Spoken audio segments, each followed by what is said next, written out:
할렐루야. 여러분 주님 안에서 이렇게 다시 만나 뵙게 되어 너무 반갑습니다. 자, 그러면 시간 관계상 바로 이제 진도를 나가도록 하겠습니다. 귀한 하나님의 말씀을 우리 함께 같이 한번 들어보실까요? 자, 오늘은 열왕기하 19장이 되겠습니다. 자, 그러면 19장 1절 말씀만 시간 관계상 한 절 말씀만 읽도록 하겠습니다. 시스기야 왕도 이 말을 듣고 울분을 참지 못하여 자기의 옷을 찢고 베옷을 두르고 주님이 성전으로 들어갔다. 아멘. 아멘. 자, 그러면 열왕기하 19장의 제목을 이렇게 잡아보았습니다. 히스기야의 기도와 구원의 응답. 요걸 이제 세 번에서 말씀을 올리면 1절부터 5절까지는 이사야의 기도를 구함, 6절부터 7절까지는 이사야의 의로, 그리고 8절부터 13절까지는 산헤립의 위협 편지, 14절부터 19절까지는 히스기야의 기도, 20절부터 28절까지 산헤립에게 내릴 징벌, 그리고 29절부터 34절까지는 구원의 징조, 구원의 징조, 그리고 35절부터 37절까지는 산헤립의 비상, 죽임을 당하거든요. 자, 그러면 본장의 개요를 한번 알아보도록 하겠습니다. 전체 숲을 알아봅니다. 본장에는 랍사게로부터 모욕적인 말을 듣고 고뇌하는 히스기야의 모습과 하나님께서 이사야 선지자를 통하여 위로해 주시는 말씀들이 소개되어 있습니다. 우리는 본장을 통해서 히스기야의 위대한 신앙의 일면을 엿볼 수 있는데, 그것은 난국을 맞이하여 실의와 불평 속에 빠져 있지 아니하고 모든 사실을 하나님 앞에 고하는 기도의 모습입니다. 참 아름다운 모습이죠. 우리가 이게 힘들고 어려울 때 원망할 수가 있고 불평할 수가 있고, 또 하나님을 찾아가는 것보다는 또 사람 찾아가서 이 도움을 요청할 때가 있지 않습니까? 또한 우리는 하나님을 대적하며 불경스러운 언사를 내뱉은 자들이 마침내 어떠한 최후를 맞는가를 볼 수가 있습니다. 자, 이번에는 1절 말씀을 가지고 랍사게의 참남한 말을 전해들은 히스기야의 태도는 어떠했는지 이 부분을 알아보도록 하겠습니다. 첫째, 옷을 찢고 굵은 베옷을 입고 기도하기 위하여 성전으로 들어갔습니다. 두 번째, 또한 이사야 선지자에게 사자들을 보내어 모든 사정을 고하게 하고 하나님께 기도해 줄 것을 당부하도록 했습니다. 그러니까 본인도 기도하고 또 이사야 선지자, 너무나 귀하게 쓰임받는 종이니까 종에게도 기도 좀 부탁하겠다. 네, 그런 말씀이죠. 기막힌 일을 만났을 때에 이처럼 겸비해져서 하나님을 의지하기란 결코 쉬운 일이 아닙니다. 그렇지만 성도가 어려운 일을 만났을 때에 하나님께 기도하는 것은 필수적인 태도입니다. 반드시 해야 됩니다. 뿐만 아니라 혼자서 해결하기 어려운 일을 신앙의 선배나 경건한 삶을 사는 이웃과 의논하는 것도 꼭 필요한 일입니다. 우리가 같이 이렇게 힘을 합쳐서 기도하면 훨씬 더 낫다 그 말이죠. 또 서로가 이렇게 또 상담할 수도 있잖아요. 자, 이번에는 6절부터 7절까지 말씀을 가지고 이사야 선지자는 히스기야 왕에게 어떠한 소식을 전해 주었는지 한번 알아보도록 하겠습니다. 랍사게가 하나님을 능욕한 말로 인하여 조금도 두려워하지 말라는 것이었습니다. 그것은 아수르 왕이 풍문을 듣고 소문을 듣고 철군하게 될 것이고 또 본국에 돌아가면 그곳에서 살해될 것이기 때문이었습니다. 하나님께서 이사야 선지자를 통해서 이렇게 말씀 주시고 계신 것이죠. 이러한 소식은 히스기야에게는 그 무엇과도 비교할 수 없는 위로가 되는 복음이었을 것입니다. 굿뉴스였을 것이다 그 말이죠. 우리가 장차 승리하리라는 우리가 장차 승리하리라는 소망은 고난을 당하고 있는 현재의 상황에 실로 큰 힘과 우위로를 불어넣어주는 것이죠. 당연하죠. 아무리 우리가 힘들고 어려워도 반드시 승리한다. 이 믿음이 있다면 어떤 고난도 참고 이겨낼 수 있다. 그 말씀 아니겠습니까? 자, 이번에는 9절 말씀을 가지고 산헤립이 들은 풍문은 무엇이었는지, 산헤립이 들은 어떤 소문이 무엇이었는지 그걸 알아보도록 하겠습니다. 구스왕, 구스는 오늘날 말하면 이디오피아죠. 이디오피아는 6.25 때도 우리를 도와줬잖아요. 고마운 나라죠. 구스왕 디르하가가 유다를 돕기 위해 구원군을 보내어 싸우려 한다는 것이었습니다.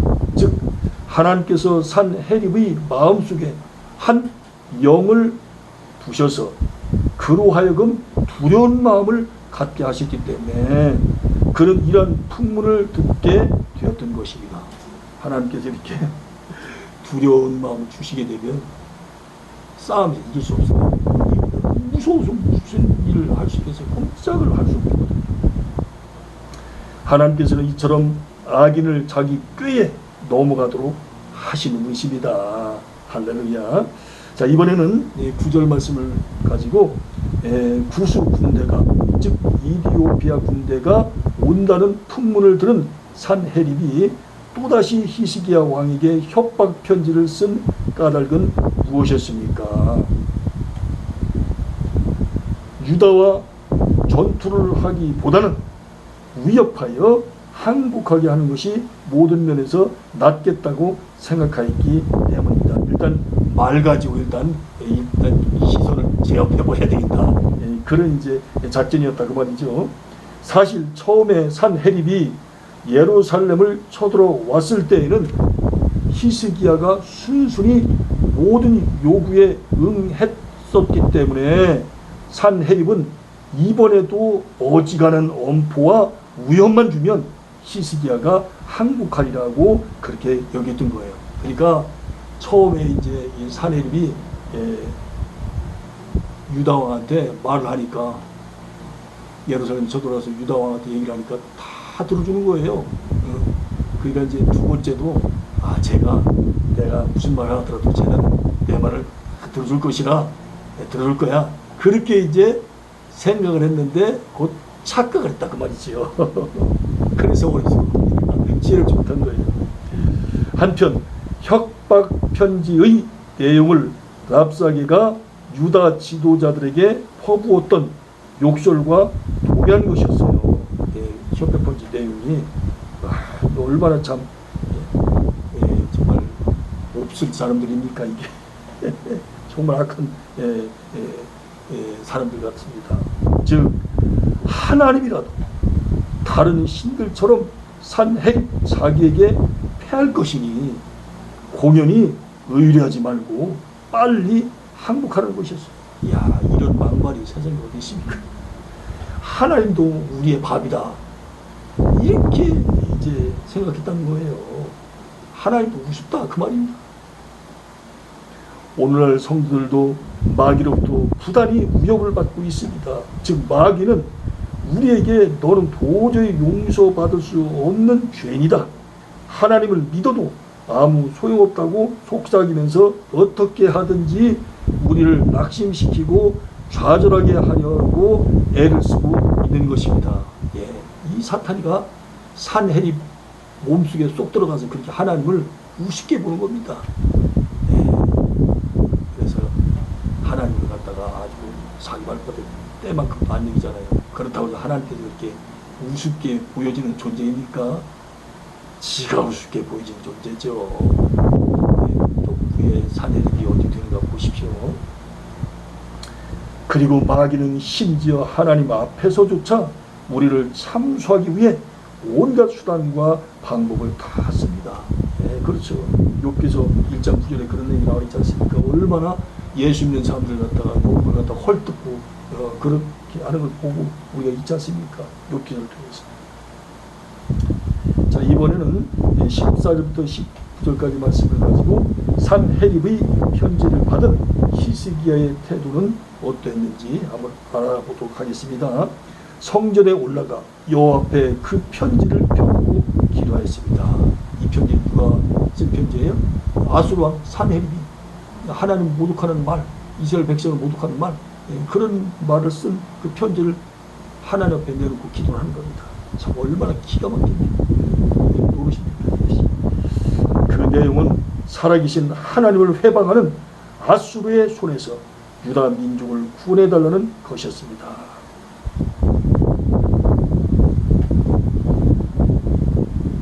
또한 그렇게 된다면 모든 민족들이 오직 하나님께서만 홀로 참신이시라는 사실을 알게 되는 것이었습니다. 히스기야의 기도는 단순히 구원을 목적으로 한 기도가 아니었으며 하나님의 이름이 영광 받으시기를 원하는 기도였습니다. 얼마나 목숨을 건 기도, 정말 피를 말리는 기도고 얼마나 절박한 기도고 몸부림치는 기도였겠습니까? 정말 기도하다가 죽어도 좋겠다는 심정으로 기도를 했을 것이 아닌가라는 생각이 듭니다. 참다운 기도란 우리의 간구와 소원을 통해서라도 주님의 이름을 찬양하게 되는 기도입니다. 오로지 주님만이 영광 받아주옵소서. 주님이 최고입니다. 주님이 주권자의, 주님이 만물의 창조자예요. 예수님만이 메시아요, 구원자예요. 이런 고백이 기도가 아니겠습니까? 나의 기도에는 주십시오, 주실 줄 믿습니다 라는 내용이 전체 기도하는 것 중에서 얼마 많은 부분을 차지하고 있습니까?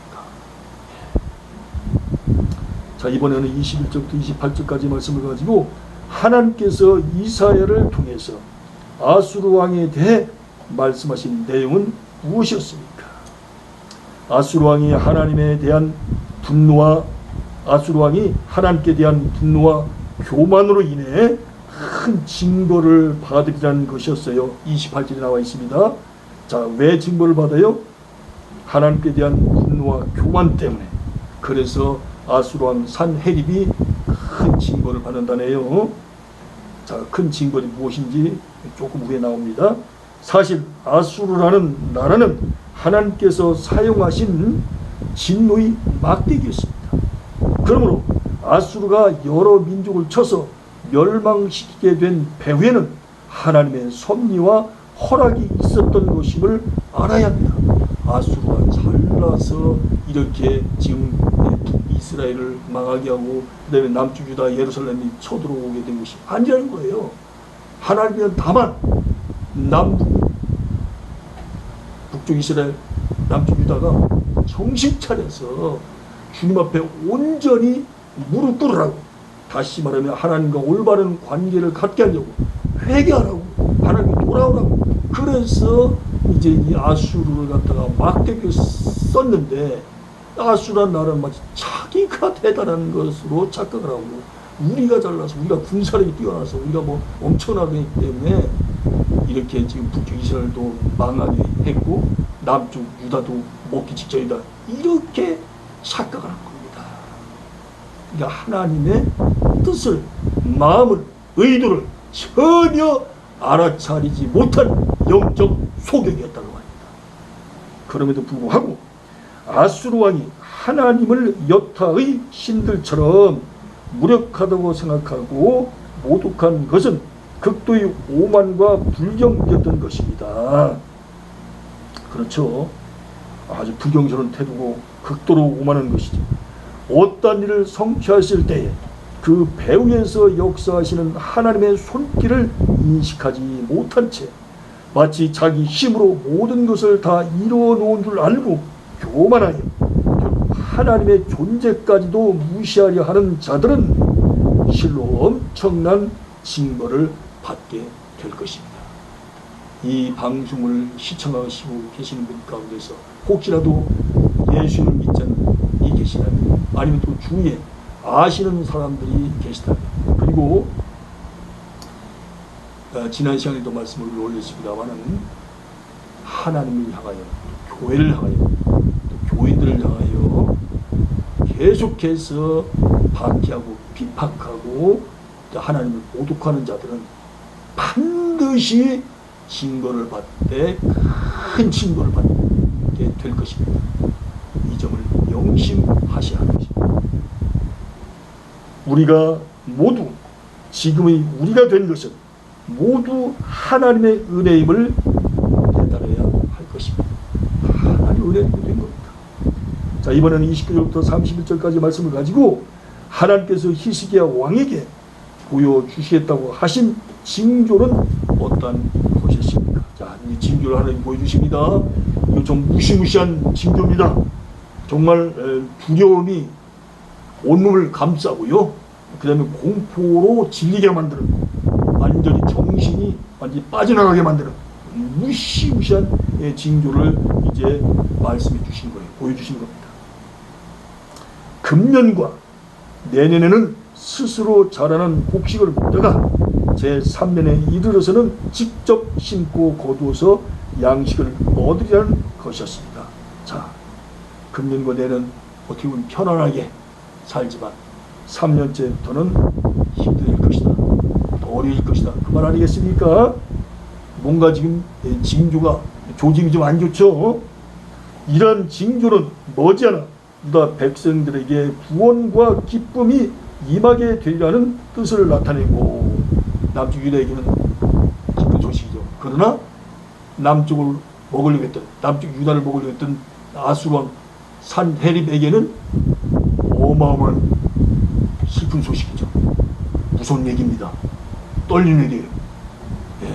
굉장히 정말 큰일 날 일입니다. 이것이 보통 일이 아니죠. 또한 하나님께서는 유다 자손이 다시 번성하게 될 것이며 영광과 자유를 누리게 될 것도 약속해 주셨습니다. 30절 31절. 자, 하나님께서 택한 백성들은요, 죄를 지면 징계는 하셔요. 그러나 징계를 하시고 나셔서 더 크게 이제 번성하게 하시고 더 크게 영광과 자유를 누리게 하십니다. 이것이 바로 하나님께서 택한 백성이 주시는 축복이고 은혜입니다. 영원히 사라지지 않게 하신다니까요. 영원히 천국으로 보내셔요. 그런데 믿지 않는 영혼들은 그렇지 않습니다. 부모의 영혼이 펄펄 끓는 지옥으로 다 던지게 되죠. 그래서 예수를 믿지 않는데도, 야, 교회를 안 다니는데도 왜 이렇게 일이 잘 풀려? 이거 하나님대로 그냥 성공하고 일이 잘 풀리고 형통하고, 야, 이거 뭐 그냥 뭐 내가 그냥 뭐 가게만 하면 그냥 나를 갖다 사람들이 우러러보고, 와, 이거 뭐, 야, 뭐 안차가 그냥 형통하고, 야, 이거 뭐 아주 진짜 운소대통하네. 절대로 예수님 없이 잘 되는 것 때문에 좋아할 것이 아닙니다, 여러분들. 그것 때문에 가슴 체해돼요. 그게 지금 잘 되고 있는 게 아닙니다. 한편 이런 일들은 모두 여호와의 열심으로 인하여 이루어질 것이라고 말씀하셨습니다. 하나님께서 우리를 도우시는 것은 우리가 도움을 받기에 합당한 자격을 갖추어서가 아니라 하나님 자신의 영광을 위하여 스스로 내시는 열심에 의해서 이루어지는 일입니다. 보세요. 우리의 자격이 뛰어나서, 우리가 자격이 있어서 이렇게 우리를 도와주시는 것이 아니고 하나님 자신의 영광을 위해서 하나님께서 스스로 그렇게 열심을 내신다는 거예요. 성도에게 주어지는 구원도 축복도 모두 이러한 맥락에서 이해되어야 합니다. 우리가 구원받는 것도 하나님의 영광을 위하여, 우리에게 축복을 주신 것도 하나님의 영광을 위하여 하신다는 거예요. 자, 이번에는 34절 말씀을 가지고 하나님께서 예루살렘을 보호해 주시는 까닭은 무엇인지 여기에 대해서 알아보도록 하겠습니다. 첫째는 하나님 자신과 하나님의 종 다윗을 위해서였습니다. 즉 하나님께서는 자신의 영광과 명예를 위하여 자기 백성들을 보호해 주시며, 또한 하나님의 종 다윗을 위하여서도 그렇게 하시는데, 여기서 다윗을 위해서라는 말은 다윗과 맺은 언약을 위해서, 즉 언약을 지키시는 하나님의 신실하심에 근거하여 자기 백성들을 지켜주신다는 뜻입니다.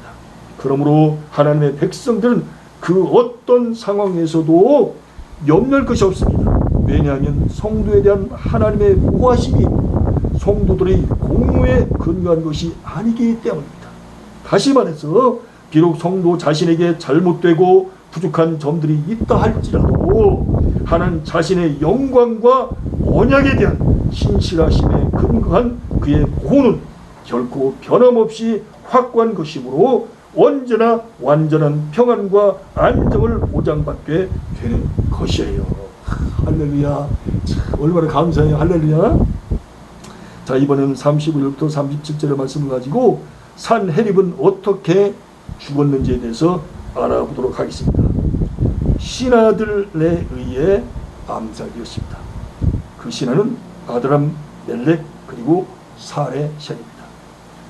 그는 예루살렘을 포위하던 중 하룻밤 사이에 18만 5천 명의 군사를 잃게 되었는데 그것은 하나님의 사자로 인한 것이었습니다. 18만 5천 명 죽었어요. 제가 지난 시간에 말씀드렸지 않습니까? 그러자 얼마나 무섭겠습니까? 그러자 산헤립은 니느웨로 철군하게 되었는데 뭐 걸음만 나설려라고 도망갔겠죠. 여기다가 나도 죽을지 모르니까. 그런데 피한다고 도망간다고 하나님 손에서 벗어날 수 있겠습니까? 절대로 못 벗어나죠. 하나님 손바닥 안에 들어있는 존재에 불과하죠. 예, 한 줌의 흙에 불과한 존재입니다. 그곳의 산당에서 제사 드리던 중 이 신하들에 의해서 암살당한 겁니다. 귀신에게 제사 드릴 때 거기서 하나님이 죽여버린 겁니다. 그것은 바로 뭐예요? 네가 믿는 귀신 그거 아무것도 아니라는 거예요. 하나님만이 최고라는 거예요. 할렐루야. 뭐 사람이 밥 먹을 때도 죽일 수도 있고 어차피 죽이기로 하나님께 하셨다면 또 여행 가면서도 죽일 수도 있고 그리고 또 뭡니까 이렇게 또 취미를 하면서도 죽일 수도 있고 여러 가지 그 왕이 하는 일들이 많이 있지 않겠습니까? 또 삶의 여러 모습도 있잖아요. 근데 왜 하필이면 산당에 가서 귀신에게 이렇게 제사 드릴 때 죽이냐 그 말입니다. 네가 믿는 신, 그 귀신 아무것도 아니라는 거예요. 아무것도 아니라는 거예요. 과연 하나님께서는 히스기야의 기도에 응답해 주셔서 사람으로서는 상상할 수도 없었던 방법으로 적군을 물리쳐 주시고 예루살렘을 보호해 주셨습니다. 할렐루야, 할렐루야. 여러분, 얼마나 참 신나는 말씀입니까? 오늘 말씀이 우리가 인생을 살아가다 보면 여러 가지 힘들고 어려운 일을 얼마든지 만날 수 있어요. 그때마다 히스기야처럼